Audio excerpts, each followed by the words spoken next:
Vamos ao 24º vídeo da nossa aula 2. Seja uma permutação tal pertencendo a Sn e consideremos duas decomposições de tal em transposições. Bem, a primeira, tal igual a σ1, σ2, etc. até σr. E a outra, tal igual a ρ1, ρ2, etc. até ρs.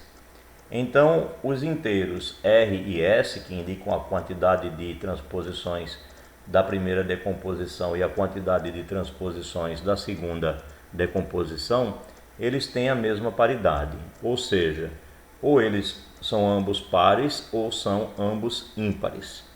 Vamos a uma demonstração.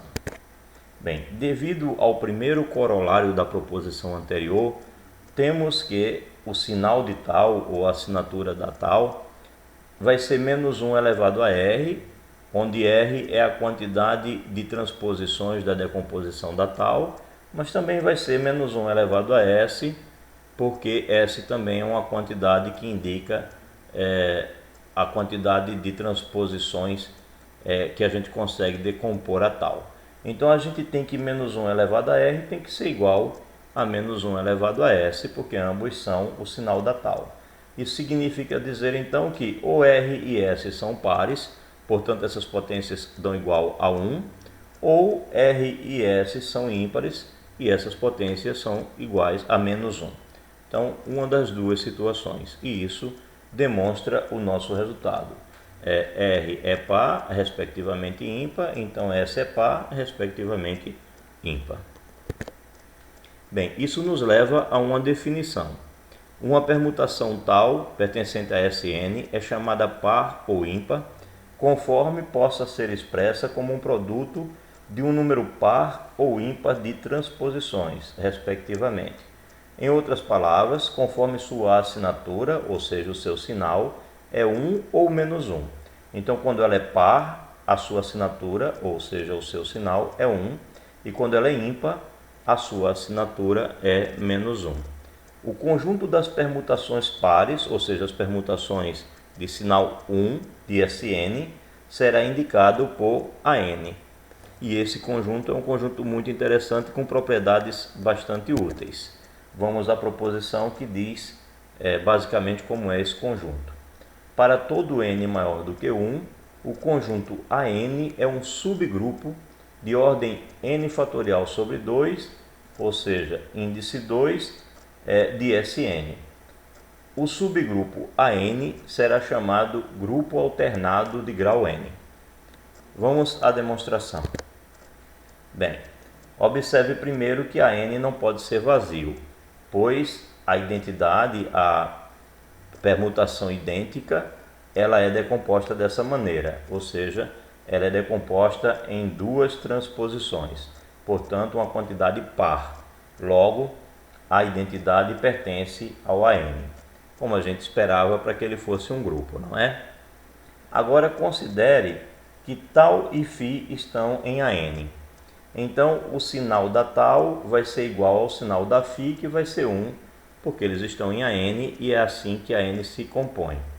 Daí, quando a gente pega o sinal da composta, tal bola φ a menos 1, pelos corolários que já vimos antes, isso vai ser sinal da tal vezes o sinal da φ a menos 1.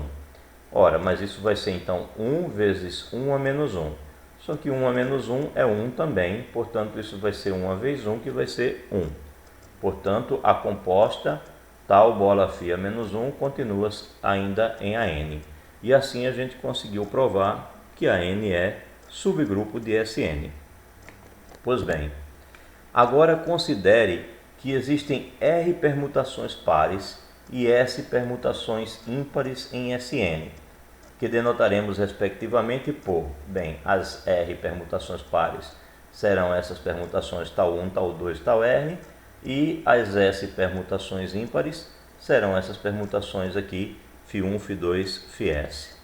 Bem, multiplicando as permutações pares por uma transposição φ, obtemos, bem, φ vezes tal 1, φ vezes tal 2, até φ vezes tal R, que tem o mesmo número R de permutações, né? Se eu multipliquei R permutações por uma uma transposição, então eu continuo ali com R permutações.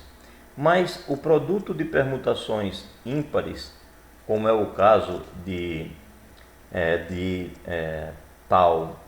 sigma por permutações pares, é uma permutação ímpar, né? Porque você vai estar fazendo o produto de uma permutação que tem sinal -1 por uma permutação que tem sinal 1.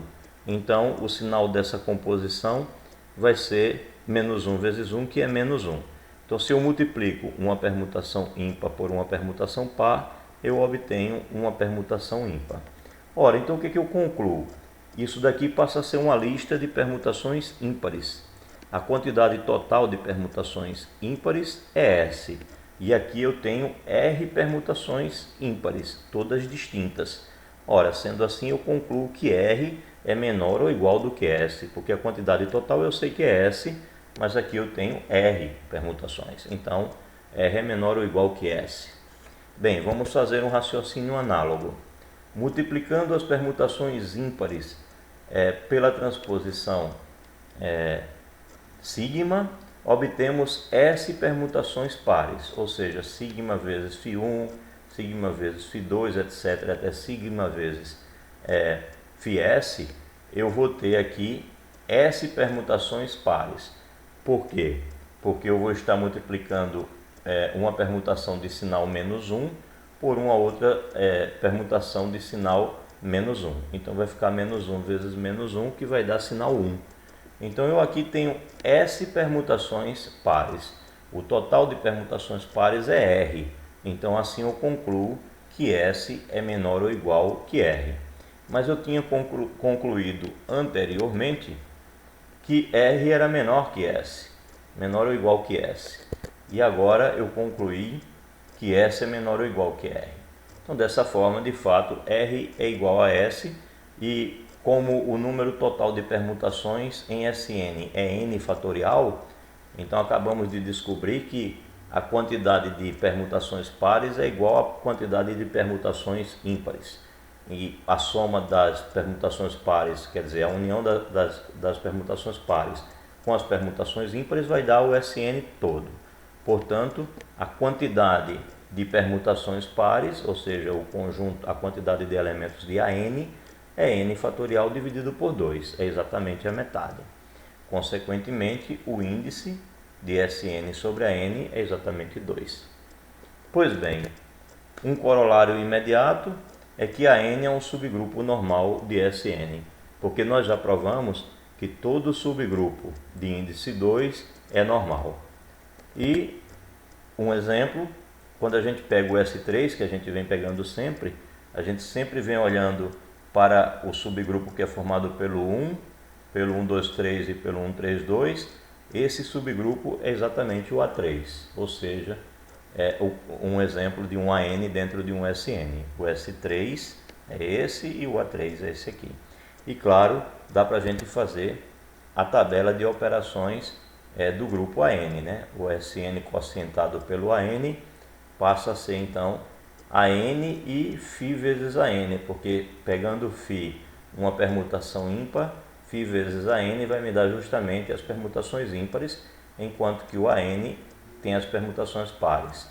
A junção de permutações pares com permutações ímpares dá o Sn por completo, e a operação desse grupo AN, então é essa, onde, quer dizer, desse grupo quociente, então é essa, onde o AN é o elemento neutro dessa operação. Bem, terminamos por aqui a aula 2. Obrigado, bons estudos, façam os exercícios.